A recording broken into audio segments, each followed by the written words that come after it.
Presentamos un reportaje sobre la presencia de quien fundó el primer diario erudito de Lima en 1790, bajo el seudónimo de Jaime Bauzat y Meza.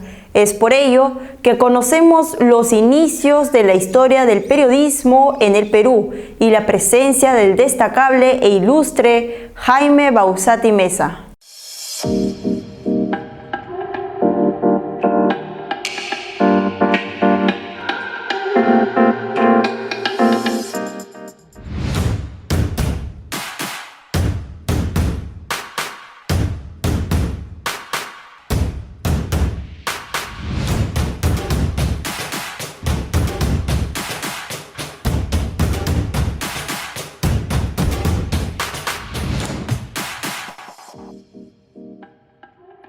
El periodismo nacional conserva una historia épica que gravitó en forma vigorosa durante el proceso de la emancipación política del Perú.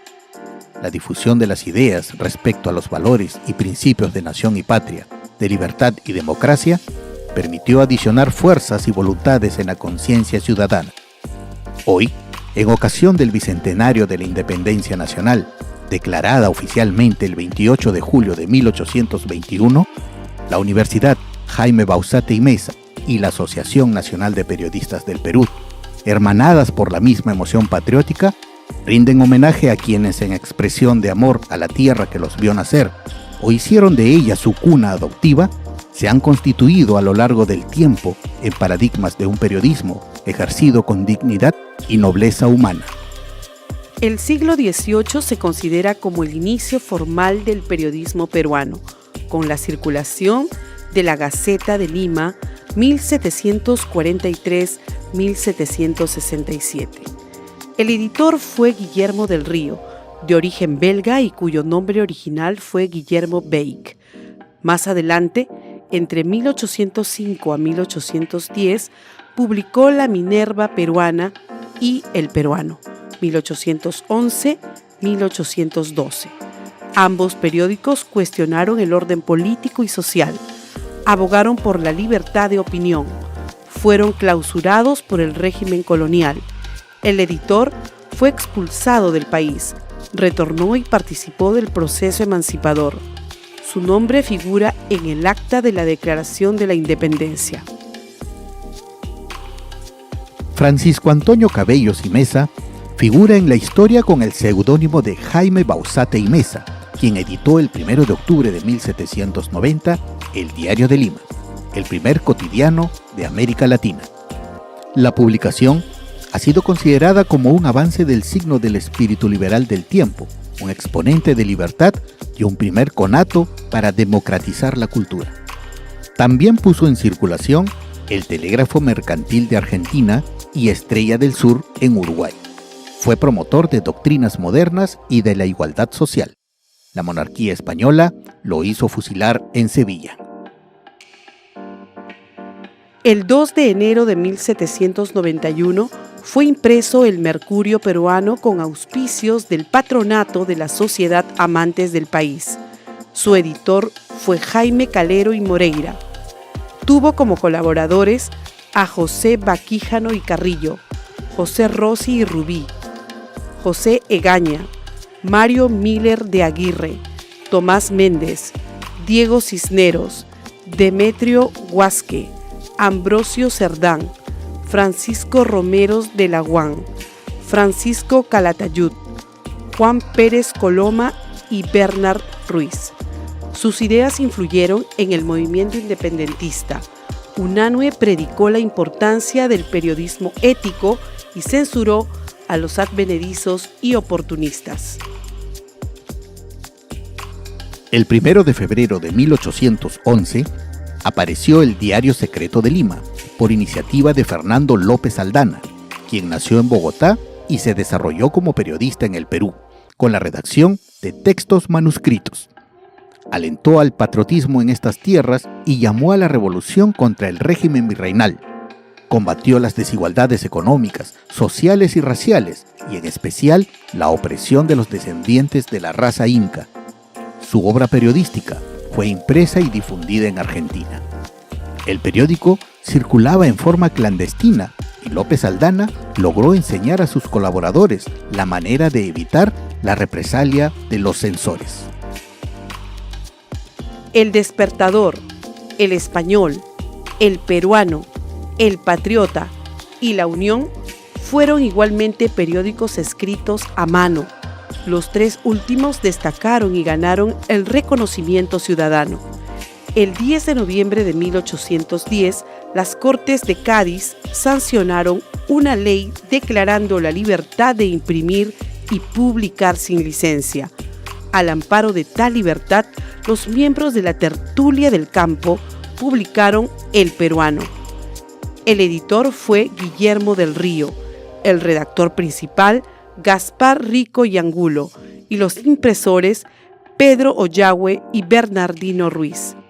Este semanario y los otros manuscritos fueron llamados por el virrey Abascal como máquinas de guerra ideológica. El Satélite del Peruano apareció como semanario, profundizando las opiniones de El Peruano, y como tal, considerado como un impreso sedicioso. Contó con el apoyo de la tertulia del campo, integrada por intelectuales peruanos que compartían las ideas de la emancipación. Sus llamados a la unidad de cuantos habitaban el Nuevo Mundo a constituir una nación digna y a terminar con el dominio español, fueron condenados por la Junta Suprema de Censura y la autoridad virreinal, calificándolos como el más incendiario y subversivo que ha salido de las prensas en esta ciudad. La Constitución de Cádiz, promulgada el 30 de septiembre de 1812, fue recibida como el triunfo de las ideas liberales y el nuevo amanecer del periodismo y celebrada en el Perú. Las hojas impresas circularon de manera espectacular. Sin embargo, esta fiesta cívica duró poco. El poder monárquico de Fernando VII recuperó el trono y puso fin a la Carta Liberal y con ello a la libertad de imprenta. Pero aún, el periodismo emancipador siguió con su misión. Inclusive, puso en circulación al periodismo satírico y mordaz. En ese género destacaron el Anti-Argos, el Cometa y el Argos Constitucional. Por aquellos tiempos, se dieron los pasos incipientes del periodismo que saca a relucir los hechos que se quieren ocultar. Así fue el caso del Investigador Peruano, un impreso que provocó gran preocupación en la corte virreinal. El periódico contó con la colaboración de numerosos partidarios de la emancipación que firmaban bajo seudónimos. Entre ellos se cuenta el Robespierre peruano y el Amante, que revelaban temas diferentes no exentos de intencionalidad política. Sobresalieron José Joaquín Larriba y Guillermo del Río. El periodismo doctrinal de ideas libertarias, para ese entonces, había ganado conciencia patriótica. Las medidas en contra adoptadas por el poder colonial no se hicieron esperar. La censura pendía como una espada de Damocles. En ese escenario surgió la figura del jurista peruano Mariano del Rivero Besoin, quien, en su condición de diputado ante la Corte de Cádiz, denunció al virrey Abascal por atentar contra la libertad de imprenta. Eso le trajo malas consecuencias. Surgió la intriga política. Lo despojaron de su cargo y, pobre y enfermo, falleció cuando lo habían nombrado magistrado de la audiencia del Puerto Príncipe. La labor de la prensa independentista había ganado fuerza y en muchos rincones del territorio nacional se repetía el estribillo: al fin, va llegando a los godos su San Martín. El Libertador estaba en marcha. La función virreinal la cumplía Joaquín de la Pezuela, quien fue depuesto por sus generales, designando a José de la Serna siendo el último virrey.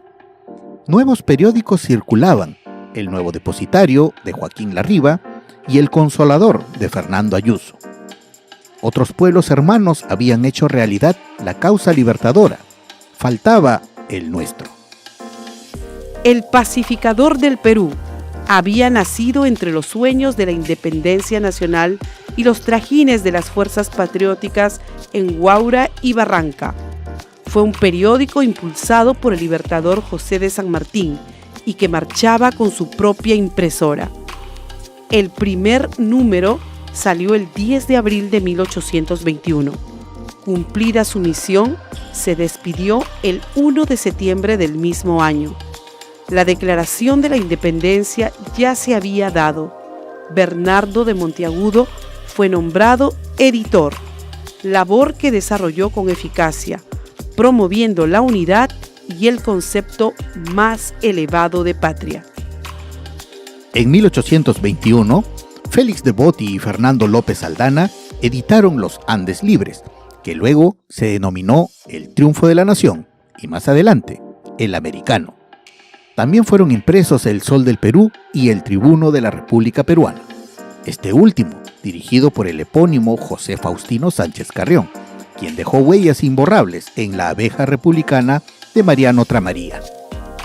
Las luchas de los precursores José Gabriel Condorcanqui, Juan Pablo Vizcardo y Guzmán, Francisco de Sela, Mariano Melgar, José y Vicente Angulo, Micaela Bastidas, Mateo García Pumacahua, Juan Santos Atahualpa y María Parado de Bellido convergieron con las de los libertadores José de San Martín y Simón Bolívar hasta exclamar: el Perú es libre por la voluntad de sus pueblos.